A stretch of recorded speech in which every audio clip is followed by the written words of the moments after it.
Everyone, Peter Zeihan here coming to you from Colorado.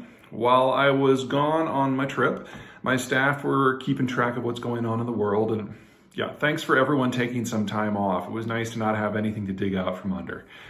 Anyway, I've seen a lot of information about weapon transfers from various NATO countries, plus the Swedes and the Finns, to the Ukrainians. Nothing's new there. But what was new was the scale and the technological level.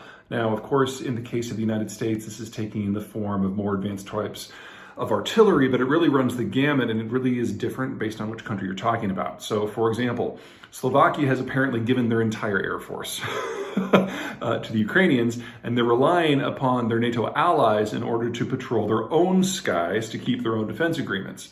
Now, this is kind of a defense kickline that we have seen in NATO a couple of times before.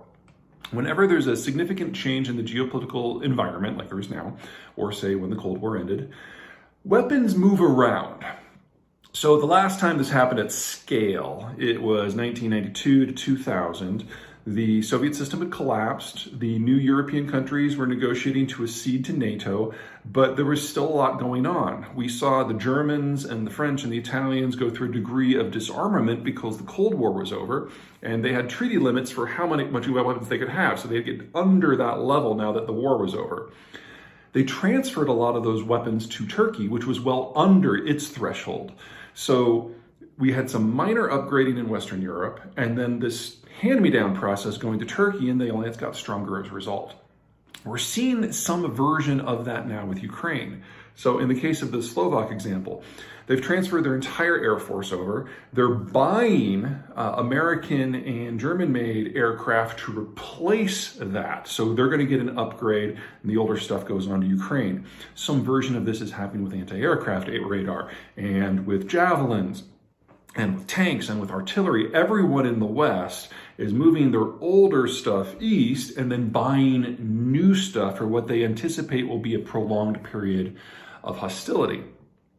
Everyone wins, of course, except for the Russians, who have the ammo like thrown into the teeth of the war machine. But the best part of all of this, of course, is that for the Ukrainians, these are weapon systems they already know how to use. This is exactly the same stuff that they had. See, when the Soviet system collapsed, all the Soviet military stuff was everywhere. And in the case of the Central Europeans, and to a lesser degree the Ukrainians, they didn't have the money to upgrade to what are now NATO standards. So NATO changed their standards. And they said that as long as you do some security upgrades so things can't be hacked, and to make it so Russian intelligence won't have a kind of a purchase, will allow you to keep your gear until your economy expands to the point that you can do an overhaul. Well, that overhaul is now happening, and the old stuff is being put to use.